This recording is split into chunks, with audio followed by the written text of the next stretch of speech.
Hi, I'm Christina and welcome to my channel, Chriska Yoga. Today I would like to welcome you to the Fall for Yoga Challenge. This is a challenge that I am collaborating with Alyssa from the YouTube channel Alyssa Yogiano. We are collaborating on this 5-day yoga challenge where we will be sharing one yoga pose every single day for the next 5 days. And at the end of the challenge, we will be selecting a winner to win some really great prizes. So if you would like to be entered to win, if you'd like to participate in this really quick and fun yoga challenge with us this week, definitely check the description box below for all the details on how to enter and how to win. In today's video, this is day 1 of the Fall for Yoga Challenge. I will be sharing how to do side angle pose with a bind. In this tutorial, I will show you several different ways of how to do extended side angle pose, and ultimately I will share with you how to get your arms into that bind while you're in side angle pose. Before we get started, if you aren't yet subscribed to this channel,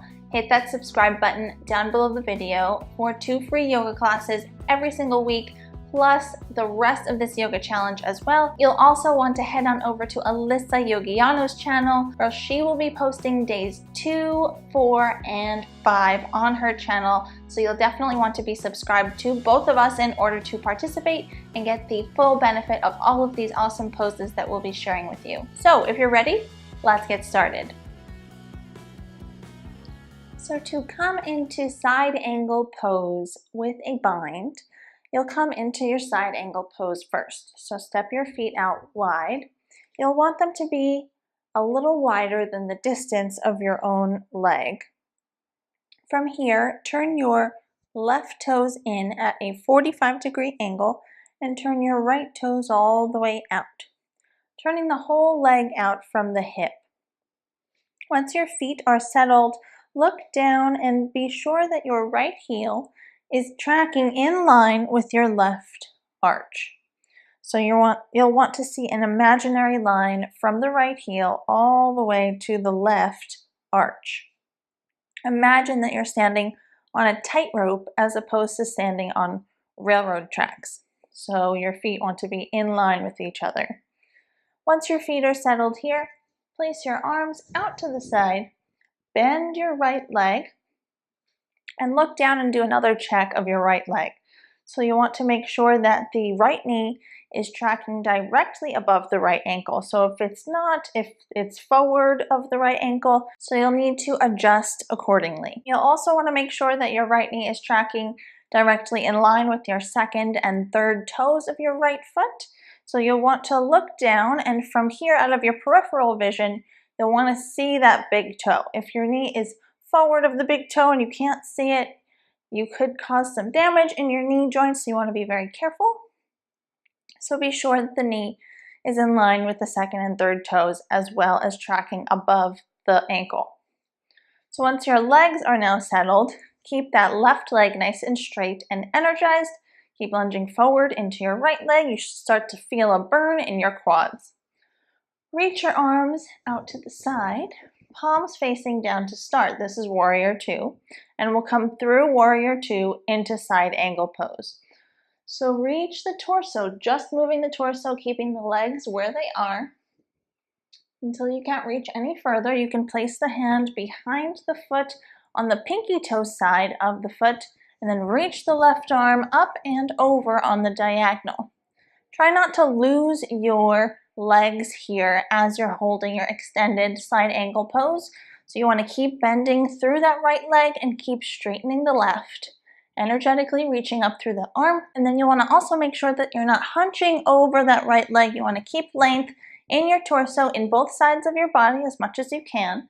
This is why a lot of the times, for beginners especially, we place the forearm on the thigh instead of placing the hand on the floor, or you can use a block, so you can place your hand on a block at any height, depending on your flexibility and your proportions. Because if you are crunching too much into this hip while you're in extended side angle pose, you could cause a lot of blockage and tightness in the hip joint, so you want to be mindful of that as well.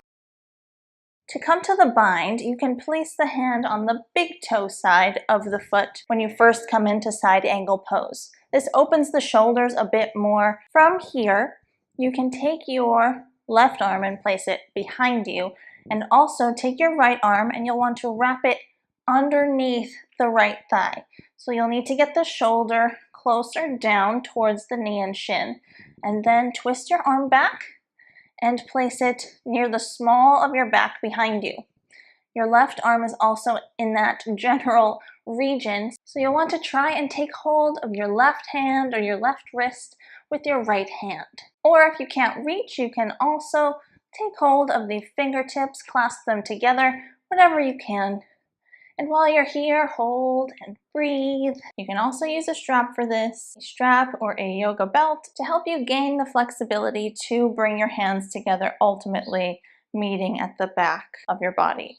You'll want to hold and breathe. Keep bending into that right leg and keep the back leg nice and straight and energized. Even though you're tightly bound and your arms are wrapped around that right leg, you'll still want to keep as much length in your torso as possible without hunching over the leg too much. Also, try and keep the shoulders open. Try not to hunch forward towards the ground. You'll want to keep that chest nice and open, and you can look up towards the ceiling. This also requires a bit of balance, so if you cannot look up towards the ceiling quite yet, that's totally fine.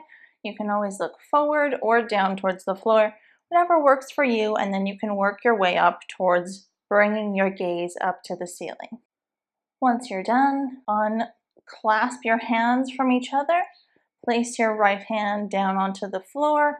You can turn into a lunge here, and then you can come back into a downward facing dog and rest in a child's pose before you come into the other side.